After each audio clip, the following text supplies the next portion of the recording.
آپ نے یہ ٹائم اپنے والد صاحب کا بھی دیکھا، اپنا بھی دیکھا، تو آپ کو کبھی پارٹی بدلنے کی آفر نہیں ہوئی یا آپ کا دل نہیں کیا یہاں سے جانے کا؟ آفر بھی ہوئی اور لوگوں نے کوشش بھی کی، لیکن میں سمجھتا ہوں کہ دیکھیں ہم سب انسان ہیں، لیکن میں نے جو مشاہدہ کیا، جو دیکھا، اور میں اپنے دوستوں کو یہ بھی کہتا ہوں کہ یہ بہت بڑی گواہی ہے جو میں بات کر رہا ہوں، کیونکہ ہم ہر کسی نے اپنی قبر میں جانا ہے، لیکن ہم سب انسان ہیں، تو ہمارے جو بھی لمیٹڈ سمجھ بوجھ ہے اس کے تحت میں بہت یقین سے یہ بات کہہ سکتا ہوں کہ میاں محمد نواز شریف پاکستان کے مخلص ترین، محنتی، ڈلیور کرنے والے اور ویژنری ایک لیڈر ہیں، اور انہوں نے پاکستان کی بہتری کے لیے بہت کام کیا۔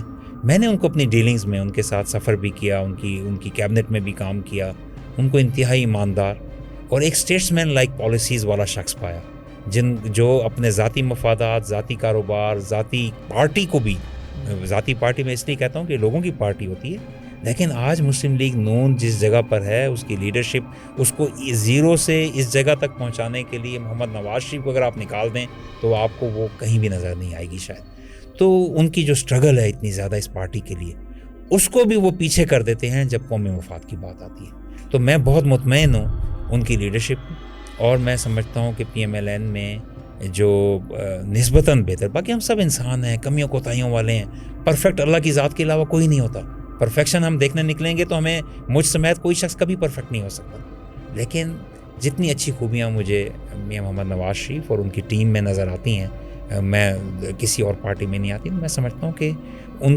ان کا ساتھ دے کر ان کو تقویت دینا ملک کی بہتری اور انسانیت کی بہتری کے لیے بہت اچھا ہے۔ آج کہا جا رہا ہے کہ جی نون لیگ جو ہے وہ دھاندلی کر کے الیکشن جیتی ہے، نواز شریف اپنی سیٹیں بھی ہار گئے ہیں، نواز شریف اور ان کی فیملی، یہ کھلے عام کہا جا رہا ہے، پارٹی کے آپ کے کچھ ناراض لوگ بھی کہہ رہے ہیں، پاکستان تحریک انصاف تو کہہ ہی رہی ہے، آپ کیا ٹیک ہے اس پہ؟ دیکھیے وہ کہتے ہیں کہ ٹاک از چیپ، کہنے کو تو بندہ کچھ بھی کہہ دے، اور کہنے کو تو کچھ لوگ یہ بھی کہہ رہے ہیں کہ نواز شریف صاحب کو ہرا دیا گیا، کہنے کو تو کچھ لوگ اور بھی بہت سی باتیں کر رہے ہیں، تو کہنے سے زیادہ میں سب سے یہ درخواست کروں گا کہ ہمیں سنی سنائی باتوں پہ یقین نہیں کرنا چاہیے، اس لیے نہیں کہ میں کہہ رہا، اس لیے کہ ہمارے دین نے یہ ہمیں سکھایا ہے کہ سنی سنائی بات پہ یقین کرنا منع کیا ہے، گناہ ہے۔ آپ جو بھی چیز کرتے ہیں نا، وہ اس کے لیے ثبوت اور ریالٹی جو ہے اس کو سامنے رکھیں۔ بہرحال 2013 کا الیکشن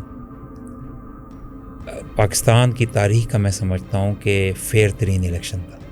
اچھا، 2013 میں جب پی ایم ایل این کی گورنمنٹ آئی تھی، اس پہ تو اتنا شور مچایا تھا۔ ہاں، تو اس کا شور مچایا، کیا اثرات ہوئے؟ جن 35 پنکچروں کا خان صاحب نے شور مچایا، خان صاحب نے کچھ ہی عرصے بعد انہی 35 پنکچروں کے بارے میں کہا کہ وہ تو ایک محض سیاسی بیان تھا، ایسا نہیں ہوا تھا، تو مطلب اس کو انہوں نے بیک ٹریک کر لیا، رول آن کر لیا، ایبسولوٹلی ایویڈنس تو تھا ہی نہیں، ایکچولی وہ جھوٹ کا پلندہ تھا۔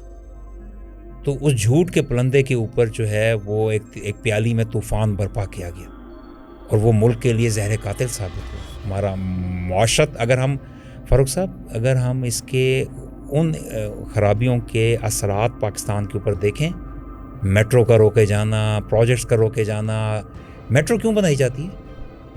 لوگوں کی بہتری کے لیے۔ میٹرو کیوں بنائی جاتی ہے؟ انوائرمنٹ بہتر ہوتا ہے۔ میٹرو کیوں بنائی جاتی ہے؟ آپ کو کاربن کریڈٹس ارن ہوتے ہیں۔ میٹرو کیوں بنائی جاتی ہے؟ لوگوں کی اپنی کمیوٹ ٹائم کم ہوتا ہے، ان کی نیشنل پروڈکٹیوٹی آؤٹ پٹ بڑھ جاتی ہے۔ پوری دنیا میں ترقی یافتہ ممالک پاگل ہیں کہ وہ ہیویلی انویسٹ کرتے ہیں پبلک ٹرانسپورٹ کے اوپر، اس کو جناب مذاق بنا دیا گیا، لوگ اس پہ ٹھٹے کر رہے تھے۔ میں نے ایسے پڑھے لکھے، سو کال پڑھے لکھے دانشور دیکھے جو سولر پلانٹ بہاولپور جو دنیا کا کامیاب ترین پروجیکٹ تھا، اس کے اوپر کمنٹ کر رہے تھے، نہیں ہمیں پتہ ہے یہ تو بڑا بیکار پروجیکٹ ہے، یہ تو فلاں الٹیریئر موٹیوز ہیں اس کے۔ تو مطلب اس طرح کی چیزیں جو ہیں وہ کی گئیں، اور ایک ایسی فضا اور ایک بے یقینی، نتیجہ کیا ہوا؟ تو اچھا، معاشی نقصان تو میں سمجھتا ہوں ٹریلینز میں رن کرتے ہیں۔ چائنا کے پریزیڈنٹ کا لیٹ آنا، تو اگر ہماری لوڈ شیڈنگ لیٹ ختم ہوئی اور اگر ہمارا سی پیک لیٹ ہوا تو کس نے نقصان کیا؟ پاکستان کی عوام کا نقصان کیا گیا نا۔ تو کون ذمہ دار ہے اس کا؟ تمام جو اس میں سٹیک ہولڈرز تھے وہ ذمہ دار ہیں اس کے۔ اور اس کے ساتھ ساتھ میں سمجھتا ہوں کہ سب سے بڑا نقصان معاشی کے علاوہ معاشرتی نقصان تھا، جو آج نفرتوں کے رویے بنا دیے گئے اور لوگوں کو آپس میں ایک دوسرے کے ساتھ دست و گریباں کر دیا گیا۔ جتنا مرضی ڈفرینس آف اوپینین ہو، we have to respect each other. کوئی مسئلہ نہیں, کوئی نواز شریف کو نہیں پسند کرتا, کوئی عمران خان کو نہیں پسند کرتا, کوئی زرداری کو نہیں پسند کرتا. We have to live with each other.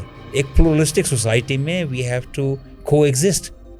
تو کو ایگزسٹ کرنا اور اکٹھے چلنا یہ بہت ضروری ہے. تو آج جو معاشرتی نقصان ہوا ہے, اور دیکھیے پرسیپشن از مور امپورٹنٹ دین ریالٹی. لوگ جب یہ پرسیو کرتے ہیں جی بس سب چیز غلط ہے, تو ان کا اعتماد اٹھ جاتا ہے. اور لیکن اس میں کچھ حقائق بھی ہیں.